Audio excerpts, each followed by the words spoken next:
Bapa Surgawi, buatlah kami, hati kami, dan pikiran kami sungguh-sungguh tertuju hanya kepadamu. Sebelum kami menerima sabdamu, buatlah hati kami juga bergembira seperti anak-anak yang menyatakan kegembiraannya. Dan firman-Mu sendiri juga mengatakan bahwa hati yang gembira adalah obat yang manjur untuk segala penyakit yang ada dalam kehidupan kami ini. Buatlah kami mengerti akan firman-Mu yang menjadi sumber kekuatan dan kesembuhan bagi kami. Kekuatan yang baru untuk kami juga berjalan di hari-hari mendatang. Bersabdalah kepada kami ya Allah, di dalam Kristus sabda yang hidup kami berdoa. Amin.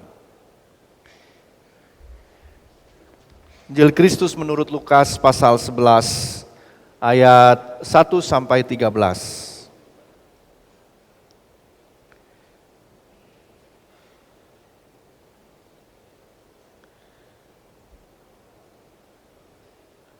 Pada suatu kali Yesus berdoa di suatu tempat. Ketika ia selesai berdoa, berkatalah seorang dari murid-muridnya kepadanya, Tuhan, ajarlah kami berdoa sama seperti yang diajarkan Yohanes kepada murid-muridnya.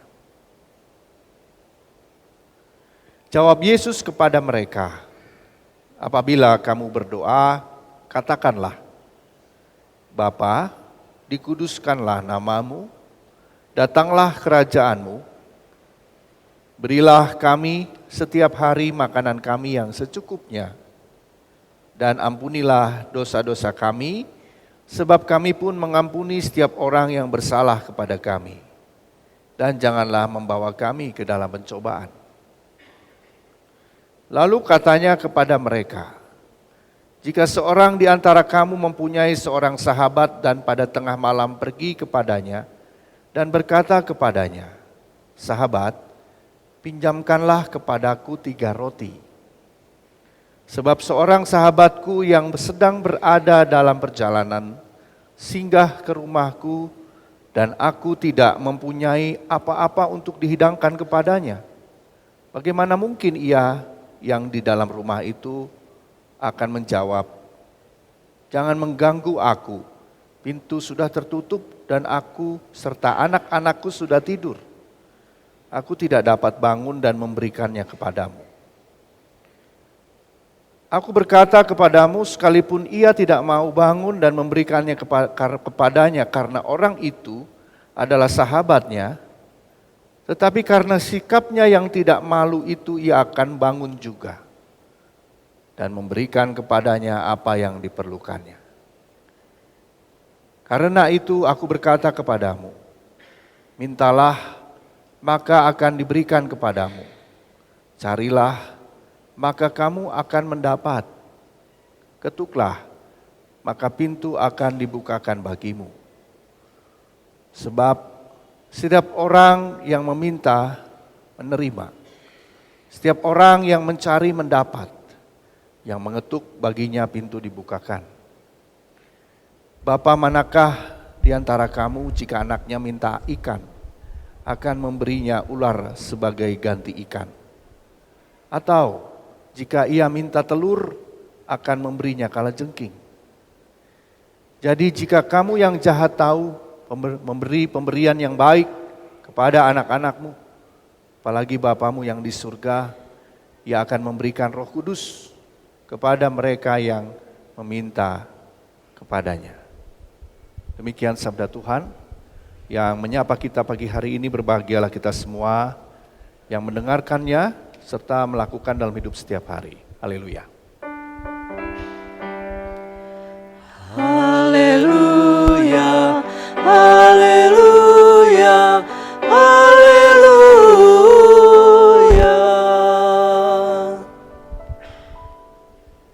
Bapak, Ibu, dan Saudara yang terkasih, pernahkah Bapak, Ibu, dan Saudara ketika berdoa, pikiran Bapak, Ibu, dan Saudara melayang-layang? Melayang-layang kemana-mana? Bisa ke masa lalu, barangkali juga ke masa depan. memikirkan pekerjaan yang belum selesai, memikirkan hutang barangkali, memikirkan tadi di rumah jemuran sudah diangkat atau belum. Pernahkah Bapak Ibu ketika berdoa pikirannya melayang-layang, sangat random gitu, layang-layang kemana-mana Atau karena doanya panjang, Bapak Ibu tertidur. Biasanya seperti itu ya, yang sering terjadi ketika pendeta berdoa syafaat cukup panjang, maka kita dengan nyamannya tertidur. Tapi tidak apa-apa, lebih baik tidur. Karena Tuhan memberkati kita pada saat tidur. Ya. Atau pada suatu malam Bapak Ibu dan Saudara, tiba-tiba nih rumah kita gelap, tidak ada sinyal sama sekali, kemudian tidak ada uang, anak-anak kita kelaparan. Lalu kita duduk di lantai dan bilang sama Tuhan, Tuhan, tolong. Ada yang pernah seperti itu? Dalam titik yang terendah dalam hidup kita. Kita cuma mengatakan, Tuhan, tolong. Pada saat kata-kata sudah tidak lagi bisa menampung perasaan kita. Ketika hati kita dipenuhi dengan berbagai macam kekhawatiran. Bapak, Ibu, dan Saudara, itu dua contoh situasi yang seringkali kita hadapi ketika kita berdoa. Yang pertama tadi, kalau Bapak, Ibu, dan Saudara pikirannya melayang-layang, sesungguhnya kita tidak sedang berdoa. Meskipun kita hadir dalam ruang ibadah ini. Kita tidak sedang berdoa, karena kita tidak benar-benar hadir di dalam doa itu. Hari ini kita belajar dari Injil Lukas. Dan Tuhan Yesus memberikan petunjuk bagi kita, bagaimana caranya kita berdoa. Dikatakan di sana Bapak, Ibu, dan Saudara, Tuhan Yesus sedang berdoa suatu kali di suatu tempat, tidak disebutkan tempatnya di mana.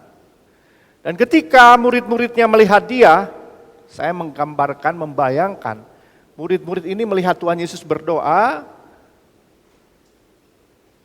murid-murid ini mendengar kata-kata Tuhan Yesus, dan murid-murid juga melihat bagaimana ketika Tuhan Yesus berdoa, bagaimana ekspresinya, bagaimana kekuatan di dalam keheningannya. Saya membayangkan itu Bapak, Ibu, dan Saudara. Lalu dikatakan di sana, seorang dari murid-murid itu berkata kepada Yesus, Tuhan, ajarlah kami berdoa.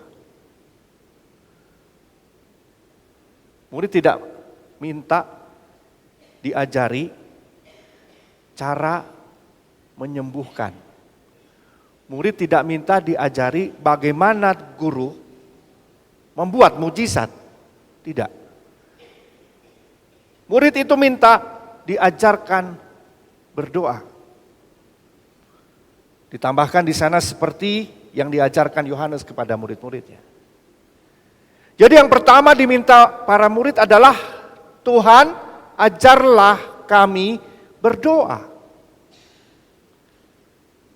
Itulah awal Bapak, Ibu, dan Saudara perjalanan batin seorang murid pada saat ia memiliki kerinduan untuk berrelasi. Sekali lagi, perjalanan batin. Saya mengartikan doa itu adalah sebuah awal perjalanan batin kita. Doa itu Bapak, Ibu, dan Saudara adalah ruang yang paling sunyi untuk kita bertemu dengan Tuhan. Jadi hanya ada saya, Bapak, Ibu, kita dengan Tuhan. Oleh karena itu Secara pribadi Bapak Ibu dan Saudara, saya menyukai doa-doa yang hening, yang sunyi, tidak berisik. Karena saya mau bertemu dengan Tuhan. Awal dari sebuah relasi, bukan prestasi Bapak Ibu dan Saudara. Jadi relasi dulu, bagaimana terhubung, terkoneksi terlebih dahulu. Dan Tuhan Yesus di sini mengajarkan doa yang pendek. Kita tentu sudah hafal ya doa ini. Kalau di Matius yang sering kali kita ucapkan setelah doa syafaat, doa Bapa kami ya. Doa ini pendek. Tidak puitis dan tidak bertele-tele. Tetapi kata-katanya kita lihat Bapak Ibu dan Saudara.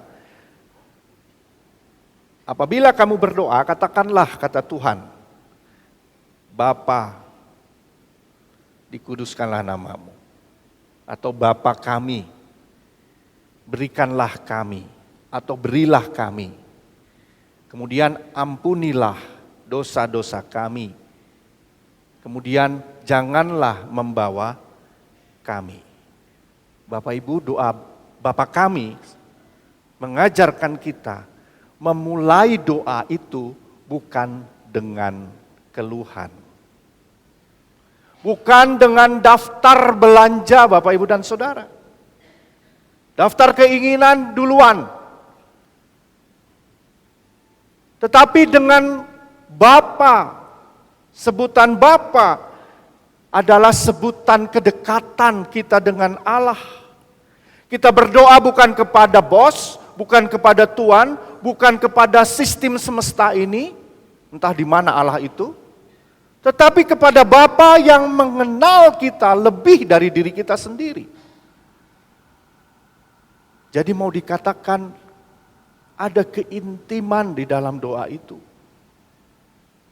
Seperti lagu, Bapa Engkau mengenalku lebih dari siapapun. Engkau tahu ceritaku dan isi hatiku.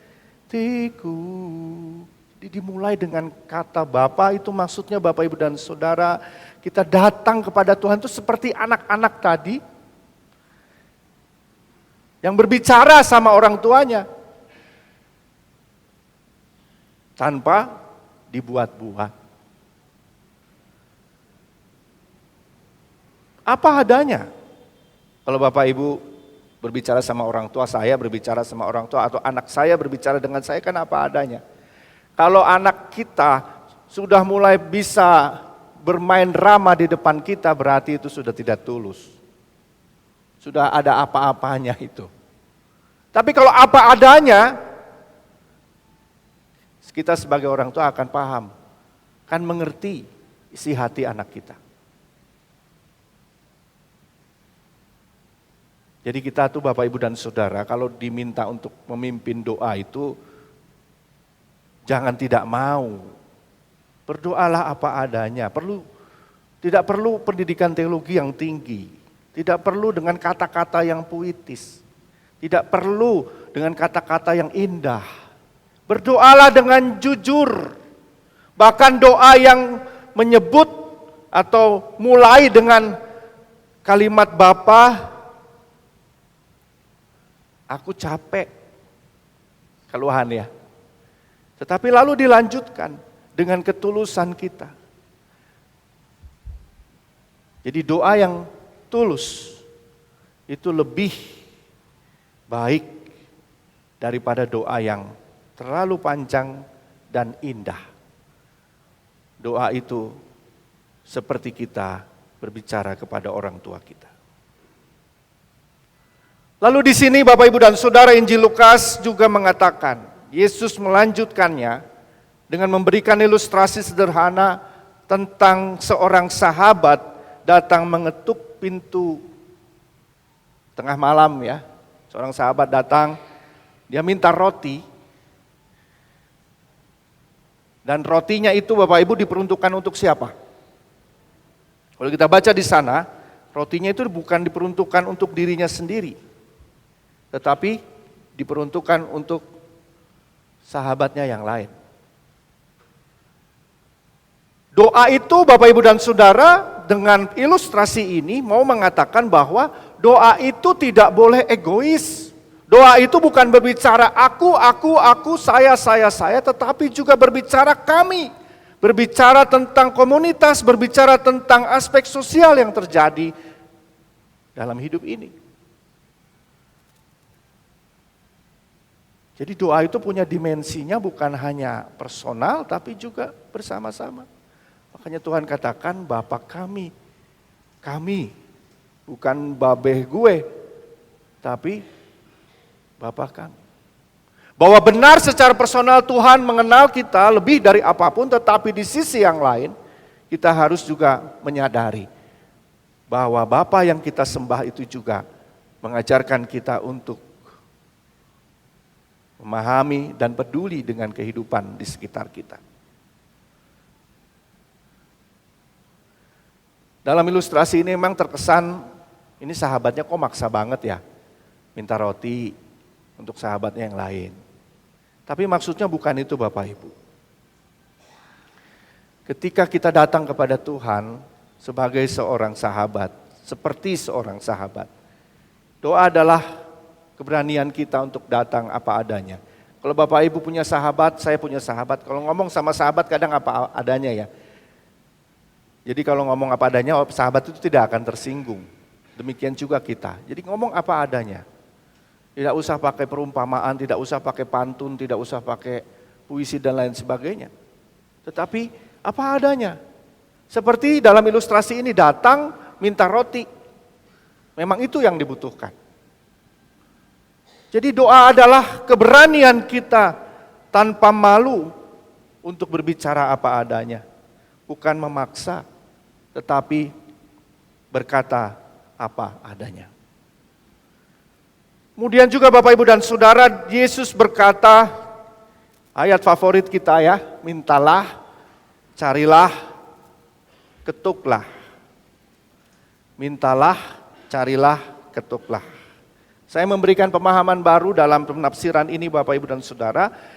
Mintalah, ketuklah, carilah itu bukan sebuah instruksi yang begitu saja bisa terjadi.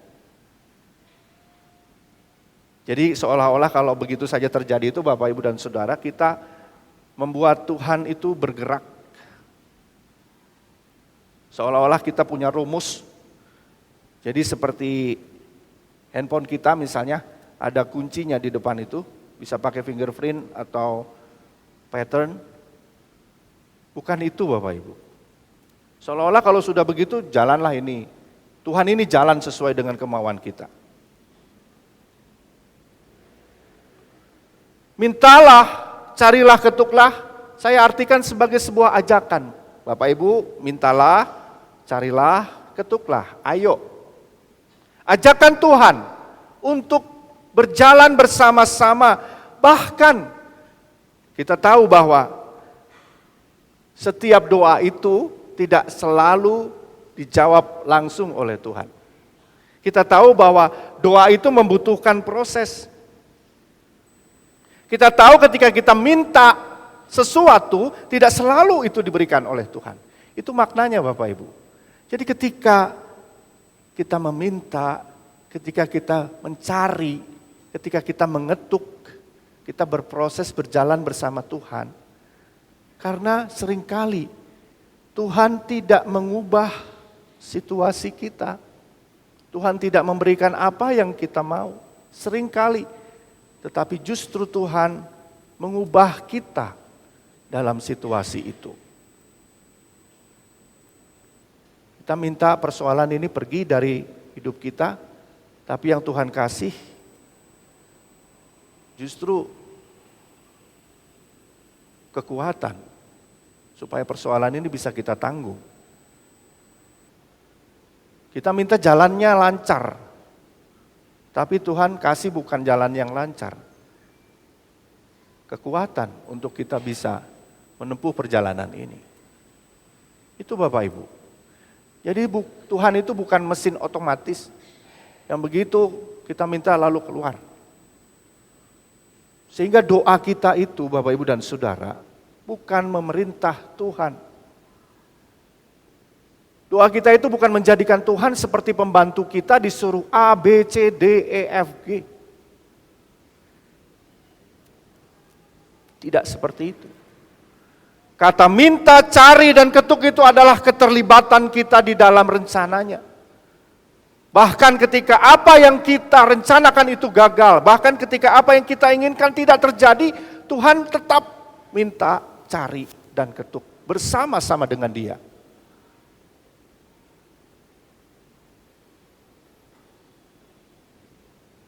Kemudian Tuhan Yesus menutup pengajaran tentang doanya ini dengan mengatakan bahwa ketika ada yang meminta ikan, kalau anaknya minta ikan masakan, dia memberi yang lain. Ular misalnya. Ketika anaknya minta telur, masa iya? Ia memberi kalajengking. Tapi Bapak Ibu dan Saudara coba perhatikan. Apakah Tuhan memberikan ikan? Apakah Tuhan memberikan telur?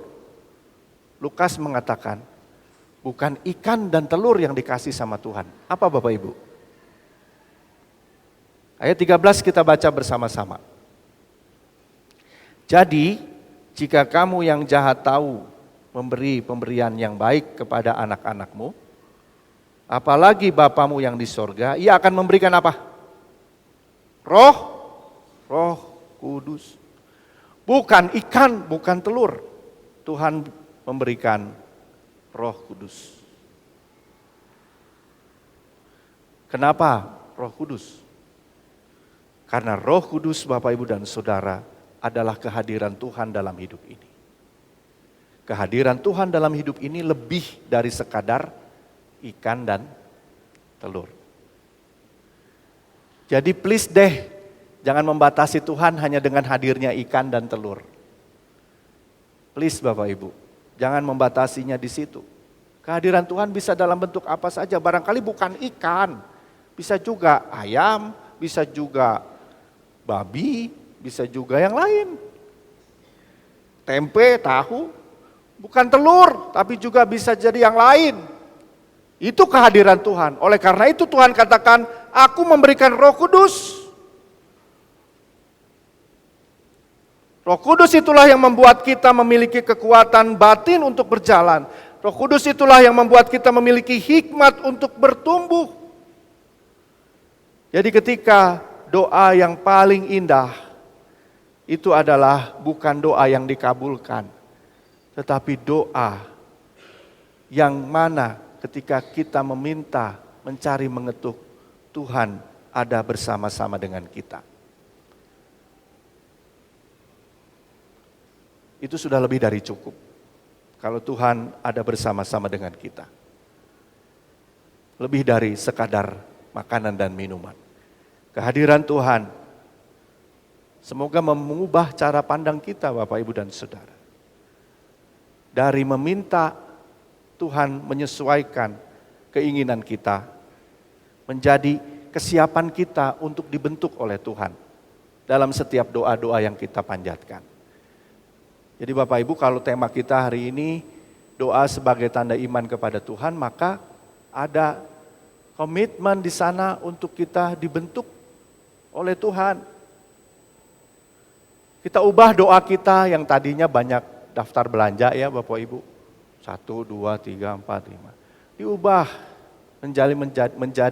menjalin relasi yang lebih intim. Selalu ingat tadi, bahwa Tuhan itu lebih mengenal kita. Dia tuh tahu apa yang kita butuhkan. Yang Tuhan mau adalah menjalin relasi kedekatan.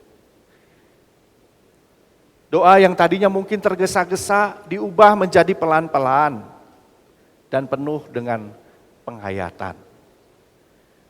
Doa yang tadinya banyak keluhan, bukan tidak boleh mengeluh, diubah menjadi doa yang penuh dengan harapan. Itu yang Tuhan inginkan Bapak Ibu dan Saudara yang terkasih.